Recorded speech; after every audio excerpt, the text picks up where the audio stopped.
और वो उसे मार देता था और पूरा धन लूट लेता था। अब महाराज जाए करके एक व्यक्ति को ब्याह भयो, ब्याह होने के बाद में कर्जा में डूब गया था। और कर्जा में डूबा तो बेचारो पत्नी को छोड़ करके वैसी हालत में परदेश चला गया। एक सेठ जी के यहाँ नौकरी करने लगा। सेठ जी से कहा, सेठ जी ने कहा आपको क्या चाहिए? बोले भैया पहले तो रहने की व्यवस्था दो, खाने पीने की दो, बिस्तर की दो, सोने की, आगे जो तनख्वाह बचे सुखा दे दियो। अब महाराज बा ने जाकर के कम से कम 15-16 साल नौकरी की लगातार। इसके बाद में उसने सेठ जी से कहा, बोले महाराज मैं अपने घर जाना चाहता हूं, अब मेरा जो कुछ भी हिसाब किताब हो सो हमें दे दो। बड़े बुरा भाग लगायो और 15-16 साल में बाकी बचे 3 रुपया, सब कुछ काट पीट के। क्या बोले 3 रुपया? सुबह नौकर को दिमाग खराब, बोले 16 साल नौकरी करी 3 रुपया बचे। अब बाका दिमाग गया, बोले महाराज ये बताओ ये सेठ पैसा वाले कैसे बन जाते हैं? आप ये बताइए आप पैसे वाले कैसे बनते हो? सो नौकर ने जब ऐसी कही, सेठ जी बोले 1 रुपया लगेगा एक बात बताने। सुबह 1 रुपया दे दिए, 1 रुपया दे दिए। बोले बताओ? बोले नंबर 1 हमेशा अपने काम से काम रखना चाहिए। सेठ जी बोले और पूछ नहीं? बोले हाँ। बोले तो 1 रुपया और दो। सो 200 रुपया दे दिए। बोले नंबर 2 जो शौक कभी नहीं किया हो उस शौक को नहीं करना चाहिए। बोले और पूछोगे? बोले हाँ।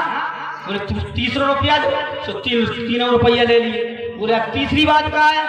बोले जब तक किसी बात को पूरी तरीके से जांच ना लो, पड़ताल ना कर लो और उसकी गहराई तक जहां तक नहीं पहुंचो तब तक कोई डिसीजन नहीं लेना चाहिए। सो महाराज बा ने ये बात सुनी और सीधा चला आया। पेड़ पे जो जिंद था उसकी तरफ डंडे का उसने प्रयोग किया, लेकिन बाने ना देखो तो वो जिंद पीछे पीछे चलवा। बोले भैया आज तक जितने आए सब यहाँ से मर के गए और लुट के गए, तू बड़ा बलशाली है भाई, अपने काम से काम रख। बोले हाँ क्या मतलब अपने काम से काम? सुबह जिंद ने जाकर के जितना पैसा था सारा पैसा जाकर के उन्हें दे दिया और जे आराम से लादे अपनी गाड़ी में छकड़ा में हीरा मोती जवाहरात चलवाए। नदी के किनारे पर पहुंचा, शाम का समय हो गया, नदी चल रही थी। उसके चक्कर में एक बड़ी वाली टील थी, टीला जिसे करार बोलते हैं, उसके नीचे 4 जुआ खेल रहे थे, जुआ खेल रहे। अब इसके पास में हीरा मोती पन्ना जवाहरात थे तो उनने वो कहा भैया आजा तू भी एक आध दाव खेल ले, या तो तेरे हमारे पास आ जाएंगे हमारे तेरे पास चले जाएंगे।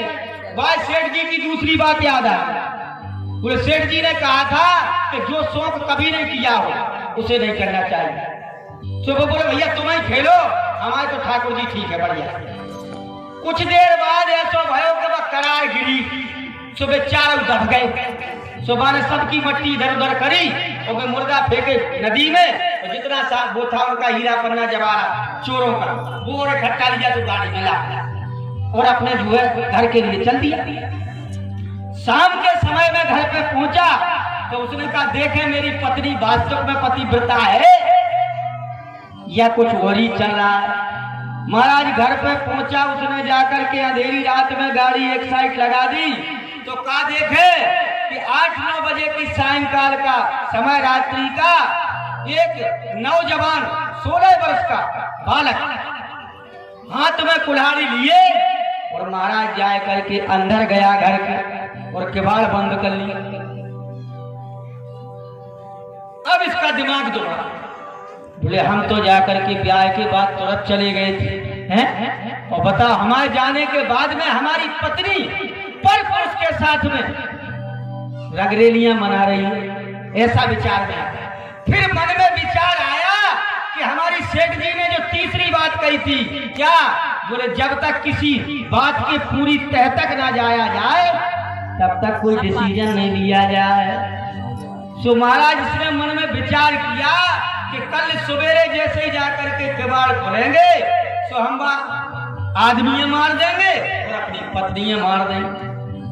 लेकिन भगवान की ऐसी कृपा कि जे जाकर के किवाड़ों के पास में अपना कान लगा करके सुन रहा था और वे मैया बेटा बतरा रहे थे, उसी का बेटा था।